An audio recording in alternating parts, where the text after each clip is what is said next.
former inmates of Reddit, what are some things about prison that people outside wouldn't understand? Starchy food and a lack of dental care. The conjunction of rapists and abuse survivors. The blistering intimidation I received from guards after filling out a grievance form. What's a grievance form? It's a form a prisoner can fill out to say that something was done wrong or unfairly. It can draw attention to conditions about the prison to off-site administrators. Guards hate it when inmates fill them out. Sometimes you miss it once you're out. There are some days where I just feel defeated by the daily stresses of life, and I remember being able to wake up every day and not really have to worry about a lot of things. I don't have rent or utilities to pay. I don't have to go grocery shopping. I don't have to do yard work. I don't have to keep a schedule of places to be and worry about making sure I have enough time to get from place to place or anything. It was a weird kind of freedom while being extremely unfree. You can make Chinese food out of pork rinds, dehydrated rice, hot sauce, instant tea mix, and some other ingredients I'm forgetting. For some odd reason my mouth is watering thinking about it, because in there it was the most delicious thing ever. Now that I've been out for 3 years I'm positive I would be repulsed if I tried to eat it. Prison society is exceptionally polite 99% of the time. Inmates have some of the best manners of anyone you will ever interact with. They hold doors for the next person, even if they are far away and have to wait. They say please and thank you. They do not insult each other or show disrespect. If you are ever in prison and see inmates acting impolite towards each other, get the duck out of there. That 1% when it's not polite is extraordinarily violent and dangerous. Honestly, it's not always so bad. These days there are so many drug addicts and low security prisons that they sometimes group them together in the same blocks. I was one of them, and everyone was respectful and friendly. When I got there I was in full opiate withdrawal and my cellmates gave me food and comfort to help me get through it. This is not always the case, for sure, but I've dealt with worse people on the outside than when I was locked up. How boring it is. You spend your entire time just waiting for court, waiting for a sentence, waiting to get out. It's a level of boredom I never want to experience again. It made me realize why so many people commit suicide in prison. Seriously. Between regular prison stuff, it's all just ducking, waiting in lines. Picking up commissary? Go wait in line. Doctor's appointment? We'll wake you up at 4 AM so you can go wait in line. Also, why did the doctors always have to check me out at 4 AM? One time, they woke me up for medical, and for a split second I didn't know where I was, so I just put my hands down my pants and went back to sleep. Guards just laughed and told me to wake my ass up. Excon here. One thing about prison I feel like people don't understand when I tell them my story is that prison, at least for me, isn't entirely like what it is in the media. Yeah, sure, there is riots, yard fights, people get shanked, and they're scary dudes who look like they want to kill you, but in reality they just look mean and scary as a way to protect themselves. For instance, there was this big tough dude who was actually a chill dude and got cigs and stuff for other guys if you treated him right, not sexually. So in reality, if you treat other inmates right and don't badmouth anyone, then you'll be fine. Just don't do what the skinny idiot did, and that is act all super tough and get in people's faces, because that is what will get you beaten up. Correct. Mind your ducking business. If you do that and keep your mouth shut, you can ride it out without having to join up with others. I'm late to this, but I used to work with underserved/at-risk youth and went through the equivalent of a scared straight program at a Southern California prison, so I could learn more about it, determine if it could help deter any of my students from going further down a bad path, blah blah. I saw a lot of ducked up stuff in just one day, stuff unrelated to the program. But oddly, the thing that stuck with me the most was walking by a tiny cell that housed 7 bunks, 14 beds. There was an enormous guy in the cell 6'6", named Congo. He pointed at this steel toilet in the middle of the cell and goes, 14 of us share that toilet. And when you shot, you're shotting in front of everyone. Rap music glorifies thug life, but I've never heard a song talk about shotting on a cold toilet in front of an audience. For some reason, that stuck with me. Only positive thing I experienced that day was an inmate telling me he never graduated high school. Due to some changes in California graduation requirements, he actually qualified for a degree retroactively. He just needed to write a letter to his former school district. No one told him. He still had a lot of years left on his sentence, but due to our random run-in with each other, he'll at least have his diploma when he gets out. Kano really has some good life advice, man. We need to start a campaign where the logo is 9 people watching someone poop.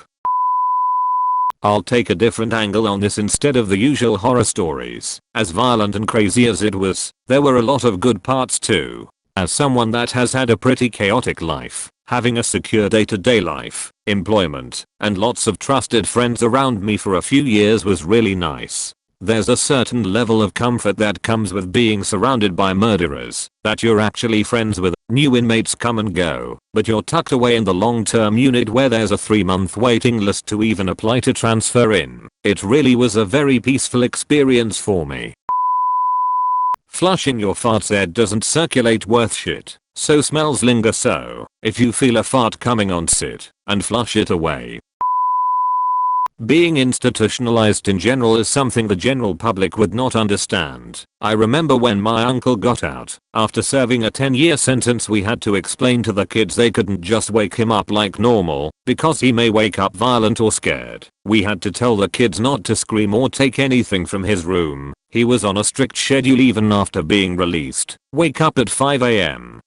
Work out, sweep, read, eat, etc. every day, same schedule. He would set new boundaries which we respected. It was a learning experience for the entire family. Even to this day his schedule remains the same. He's having a hard time getting a job because of certain things. It's actually interesting. That's someone who figured out survival on the long haul. Yeah, he says it was easier for him inside. Some of the people that I met inside are really dumb. For example, there were strangely a lot of people that didn't believe in dinosaurs. Well duh, my fundamentalist Baptist education taught me that dinosaurs didn't exist. The bones were put in the ground to test our faith. I was actually taught that in a 4th grade science class in Louisiana. One of my best friends from high school, and truly one of the otherwise smartest guys I have ever known, graduate in mechanical engineering, understands how to build robots, all that kinda stuff. He once told me exactly what you just said. Jesus created fossils as a test of faith for Christians. It's amazing the kind of cognitive dissonance people allow themselves to live with, so that they don't have to question their religion. It is nothing like movies. I was in 5 years in semi-maximum prison. But one thing really sucks is that healthcare is ducking joke. They take all your medicines away, which can be abused. Even though you had these for legitimate reasons for years, then they make you basically cold turkey that shot. Honestly, that is my only complaint. But anyways, the locked up feeling and boredom, missing your family which you see once a month through plastic glass, is hard to explain, but you get used to jail life. First months are hard, because you have no idea what to expect, how to act, but if you are there in for something related to children, you wish you were dead. That prison isn't free. So many people don't realize this is the case in many states in the US. That is interesting. Had no idea you got billed. Learned something new. To buy simple groceries, like I'm talking ramen and honey buns, you're looking at markups of anywhere from 200-500%. The real ringer of that is that usually comes from the communities that inmates come from, their support, families, friends, etc. It's not fair. I wasn't an inmate at any point, but I was a co. Most other co's are duckheads. A lot of people in prison are pretty normal, they just have zero impulse control. Everyone feels like beating the shot out of a stranger in public sometimes. Some people just don't have the thing in their brain that tells them not to do it. That's why it's idiotic to start shot with people on the street. You never know who is willing to throw their life away in a moment of passion. I did a week in county jail once, and damn near every guy in there was in, because they did stupid shot. While on meth most of them were reasonable enough, when I met them, sober and well fed. Yeah, drugs are a huge reason why people do stupid shot. Some guys just completely lose the ability to think rationally.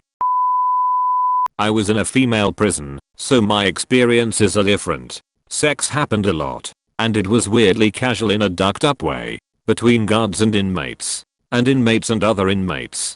A lot of girls had boyfriends or husbands on the outside, but would blow a guard for extra commissary or finger each other because you were bored standing in line. This seriously happened. Gay for the stay is surprisingly accurate. Good sanitary products were like gold for us. You know the common trope in prison, is cigarettes our currency? It was like that with good tampons and pads. Someone smuggled in a box of diapers, I don't know how, and she was like a queen for the week, because they could be used as makeshift pads. A lot of us sync up as well, so you could hoard some good stuff, and wait for the right week to sell. Some people's lives are ruined by going to prison, in many different ways. We had an 18-year-old girl come in. Straight A student, super smart, super nice, very innocent good girl type. By the time I left about a year later she was someone's bitch. Tatted up like crazy. Was known for being able to get certain drugs. It was depressing seeing the downward spiral. Prison destroyed this girl. And there's hundreds of stories like this. How did she end up there? If you don't mind sharing. We don't know exactly. Rumor was she was selling Adderall and someone died.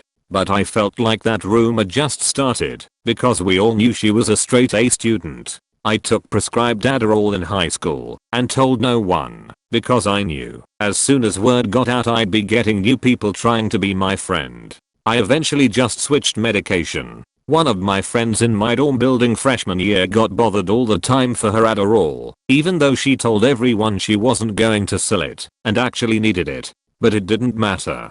People still asked her all the time.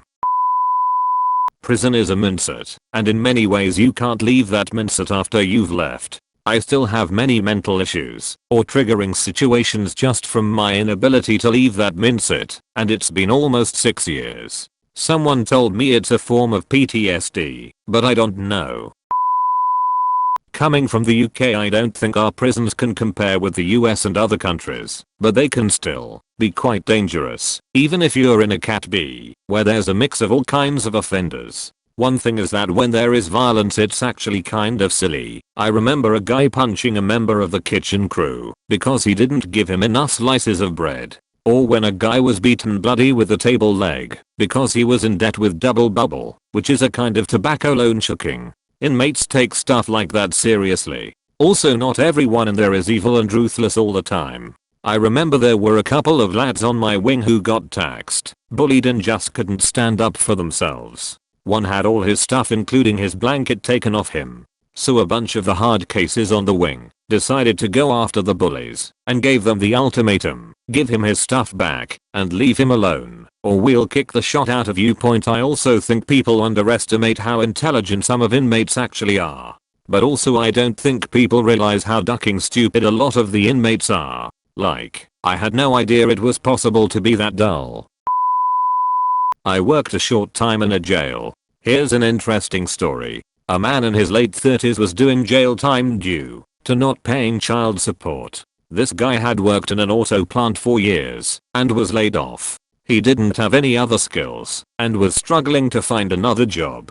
Don't get me wrong, I strongly believe in paying child support, but this guy was in a jam. If I remember right, one of the first things they do is take your driver's license for non-payment. Of course this makes it even tougher. Anyway, it's this guy's first night in jail. He's never been in any kind of trouble before. He's in a cell with 2 other guys. One of the guys accuses the other one of eating his snack, a bear claw. They get into a scuffle, but things finally settle down. The guy wakes up in the middle of the night. His cellmate was attacking the bear claw thief, eventually stabbing him to death. There was blood everywhere. I can't imagine the trauma this guy went through having witnessed this his very first night ever in jail. Just the look of fear in his eyes talking to him about what happened is something I won't forget. Another inmate later admitted to eating the guy's bear claw. Did a year in the county. You better like ramen and being extremely bored. People on the outside don't realize how important letters are to you when you're doing a bid, and how shoddy it is when your people don't answer the phone. Communicating with a loved one in jail makes all the difference in the world. If you've never been, you wouldn't understand. Everyone's sexual needs will be satisfied with or without privacy. Never tell anyone when you are getting a visit or money on your books. Never borrow anything. Never be friendly with anyone holding a badge. Always ask permission to sit on anyone's bed, and never sit where that person would lay their head. You will be starved of medical attention, whether you're withdrawing severely or have chest pain. If you buzz up, most of the time you'll be told back quote you're fine, or a guard will look through the flap 8 hours later. You've basically got to die to get any attention. As others have mentioned, there's a respect level that's unparalleled with the outside world. Someone steps on your shoes, or vice versa, people apologize. When you interact, you treat each other with mutual respect. Theft is also a big one, both in a cell and on a tier. I never locked my storage locker. Not once, had anyone attempt to steal anything, rummage through my shit, etc. I was surrounded by thieves, all of which who didn't steal. There's also weird honor codes with theft in prison. If you take something from someone to their face, it's okay. If you sneakily steal something behind their back, you're going to have a rough time. Shower shoes. It took me years to get used to having my bare feet in a shower.